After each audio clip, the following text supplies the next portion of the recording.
Welcome to my channel cosmic energies. आज का जो वीडियो है ये पूरी तरीके से फीमेल हेल्थ को हम यहाँ पर डिस्कस करेंगे और एक ऐसा इशू जो बहुत वाइडली स्प्रेड हो रहा है और बहुत सारी फीमेल्स इससे कहीं ना कहीं बहुत स्ट्रेस में हैं या उनकी बहुत सारी एनर्जी उस चीज़ को ठीक करने में जा रही है। और अगर हम इस डिजीज़ या तो नहीं बोलेंगे, ये एक लाइफस्टाइल डिजीज़ है, पीसीओडी पीसीओएस। ये एक ऐसा चैलेंज फीमेल के लिए है जो इवन टीनेजर्स, यंग फीमेल्स और इनको बहुत सारी प्रॉब्लम्स फेस करने को दे रहा है। आज हम कुछ ऐसे एस्ट्रोलॉजिकल इवेंट्स या एस्ट्रोलॉजिकल कॉम्बिनेशंस के बारे में बात करेंगे जो ये कॉम्बिनेशन या ये डिजीज़ या ये प्रॉब्लम आपकी लाइफ में देता है और उसके सॉल्यूशन के ऊपर बात करेंगे और ये चीज़ें क्यों बढ़ जाती है, कब ये क्रोनिक हो जाती है, कितना जल्दी आप इससे मतलब ये आपकी लाइफ से चली जाती है। इन सब टॉपिक के ऊपर और इसके कॉम्बिनेशन और इसके सॉल्यूशन के ऊपर आज हम इस वीडियो पे बात करेंगे।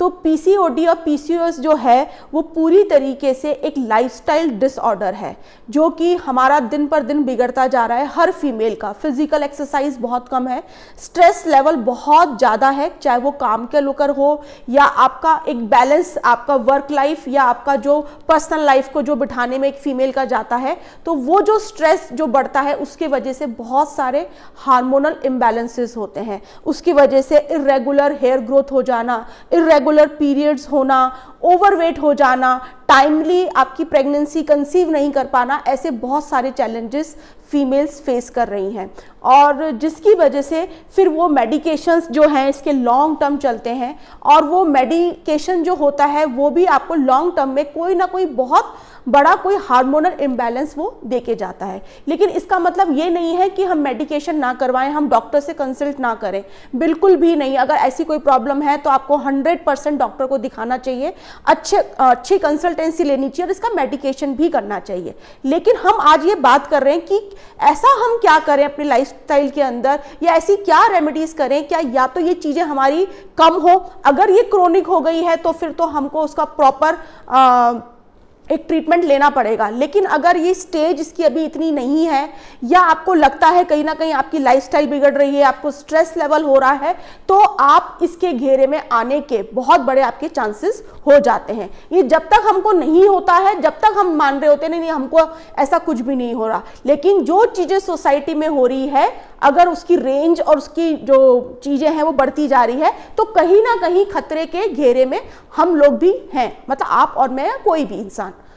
तो अगर हम इसका यहाँ पे एस्ट्रोलॉजिकल कॉम्बिनेशन की बात करें तो वीनस जो प्लैनेट है वो आपको कहीं ना कहीं ये प्रॉब्लम देता है।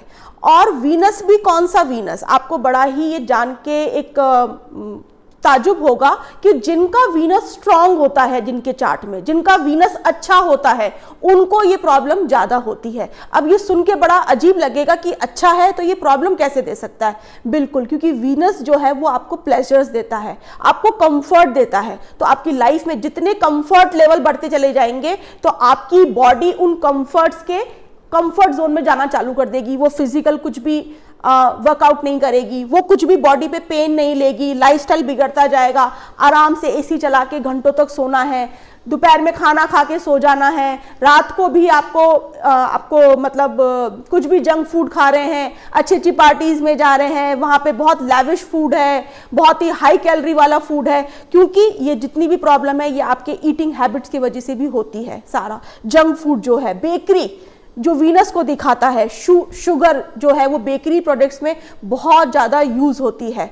तो वीनस स्ट्रॉन्ग होना चार्ट में इस प्रॉब्लम के लिए नेगेटिव है क्योंकि आप कंफर्ट मोड में बहुत ज़्यादा रहने लग जाते हैं। आपकी बॉडी को दिन रात कंफर्ट चाहिए, आप फिजिकली इतना काम अपनी लाइफ में नहीं कर सकते, आपको हर चीज़ के लिए सर्वेंट चाहिए, पानी भी सर्वेंट पिलाएगा, मेरा ये काम सर्वेंट करेगा, हर चीज़ आप एक जगह पे बैठ के बस ऑर्डर देते चले जाते हैं। और ये फर्स्ट स्टेज होती है ये सारी चीज़ों का होना। आप देखेंगे ये जो प्रॉब्लम है फीमेल्स की, ये आपको एक अच्छी सोसाइटी या मतलब थोड़ी जो मिडिल क्लास से ऊपर, मतलब आपको लोअर में ये चीज़ें इतनी ज़्यादा वहाँ पे नहीं देखने को मिलती है। जहाँ पे कंफर्ट लेवल बहुत ज़्यादा है उस जगह पे आपको ये सब प्रॉब्लम दिखेंगी। और तो वीनस जो है वो क्योंकि आपके हार्मोन्स को दिखा रहा है। फिर है आपका मून एंड वीनस का कॉम्बिनेशन आपकी हॉरोस्कोप के अंदर, क्योंकि ये दोनों आपके फ्लूइड, बॉडी के फ्लूइड को दिखाता है। तो ये हो गया। और अब क्या होता है, अगर आपका दशा वीनस की चल रही है तो और उसका कॉम्बिनेशन आपके 8th हाउस से बन रहा है, 6th हाउस से बन रहा है, 5th हाउस से बन रहा है, क्योंकि इसमें ओवरीज आ जाती हैं, रिप्रोडक्टिव सिस्टम आ जाते हैं। जो हाउसेस मैंने बताए यहाँ पे 5th, 6th, 8th and 12th, ये इन सब चीज़ों को, ऑर्गन्स को दिखाते हैं ये। तो वीनस अगर स्ट्रांग है, अच्छा है, तो आपकी लाइफस्टाइल बिगड़ेगी, आप कंफर्ट जोन में रहेंगे, आप कहीं ना कहीं फिजिकल एक्सरसाइज नहीं करेंगे, ईटिंग हैबिट्स आपकी बहुत ज़्यादा हाई कैलोरी रहेंगी, और अगर इसका टाइम चल रहा है तो ये डिजीज आपकी एक दिन क्रोनिक हो जाएगी। तो यहाँ पे ध्यान देने वाली बात है। अगर ये टाइम पीरियड कुछ छोटा आया है, कुछ अंतरदशा आ गई 2-2.5 साल की, तो आपको कोई अच्छा कंसल्टेंट मिल जाएगा, या फिर आप बहुत जल्दी अवेयर हो जाएंगे कि यार मेरे को ये प्रॉब्लम है, इसको कुछ ना कुछ जल्दी से मैं इसको फटाफट से ट्रीट कर लूं, और आप कुछ ना कुछ अपने लाइफस्टाइल के ऊपर चेंजेस करेंगे। आप एंड में जाके आप मेडिकेशन पे नहीं आएंगे कि अब तो बिल्कुल एंड आ गया है और अब तो कि मुझे इसकी सर्जरी ही करवानी पड़ेगी, ऐसा नहीं होगा। अगर वीनस स्ट्रांग है और टाइम पीरियड अगर वो छोटे टाइम पीरियड के लिए आया है, तो आप अवेयर हो जाएंगे और आप अपनी लाइफस्टाइल में चेंजेस करेंगे। ठीक है, तो ये सब चीजें हम देख सकते हैं। उसके बाद में अगर ये लॉन्ग टर्म चलनी है तो आपको बहुत समय तक तो आप अवॉइड करेंगे, या आपको पता ही नहीं चलेगा, या आपको उस स्टेज पे पता चलेगा जहां पर इतना इजीली या इतना फास्ट इंप्रूवमेंट नहीं हो सकता। तो 2 चीजें हमें समझ में आई, एक तो वीनस, फिर आपका टाइम पीरियड, फिर मैंने यहाँ पे कुछ हाउसेस बताए, उनका इन्वॉल्वमेंट होना। ये सारे तो एस्ट्रोलॉजिकल चीज़ें हो गई। अब हम बात करते हैं सॉल्यूशंस के ऊपर कि हम ऐसी क्या चीज़ें करें कि हमको ये सब चीज़ों में रिलीफ मिले। तो यहाँ पे मैं 2 चीज़ें, एक तो एस्ट्रोलॉजिकल रेमेडीज़ यहाँ पे हम शेयर करेंगे, और कुछ हम बेसिक रेमेडीज़, जो कि एस्ट्रोलॉजिकल रेमेडीज आपको माइंड से स्ट्रांग बनाती है, आपको ये चीज़ें सपोर्ट करती है। कि मैं ये नहीं कहूँगी कि जो एस्ट्रोलॉजिकल आपने जाके शिवलिंग के ऊपर दही चढ़ाया, दही एक वीनस का एक ऑब्जेक्ट है, ये बहुत अच्छी रेमेडी है, बहुत स्ट्रांग, बहुत अच्छा काम करती है, लेकिन किसी को ये प्रॉब्लम क्रोनिक हो चुकी है तो ये वहाँ पे जब काम नहीं करेगी, वहाँ पे आपको मेडिकेशन करना पड़ेगा, डॉक्टर के पास जाना पड़ेगा, अपनी सर्जरी या जो भी ट्रीटमेंट्स हैं वो सब आपको लेने पड़ेंगे।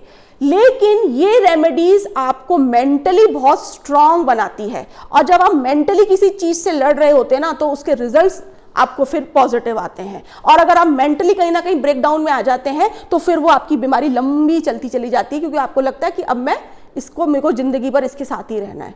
तो एस्ट्रोलॉजिकल रेमेडीज इस लेवल पे काम करती है। तो शिवलिंग जो बोलते हैं कि हाईएस्ट एनर्जी है सोर्स, तो जो भी चीज़ आप शिवलिंग पे चढ़ाते हैं वो 1000 टाइम इंक्रीज हो जाती है।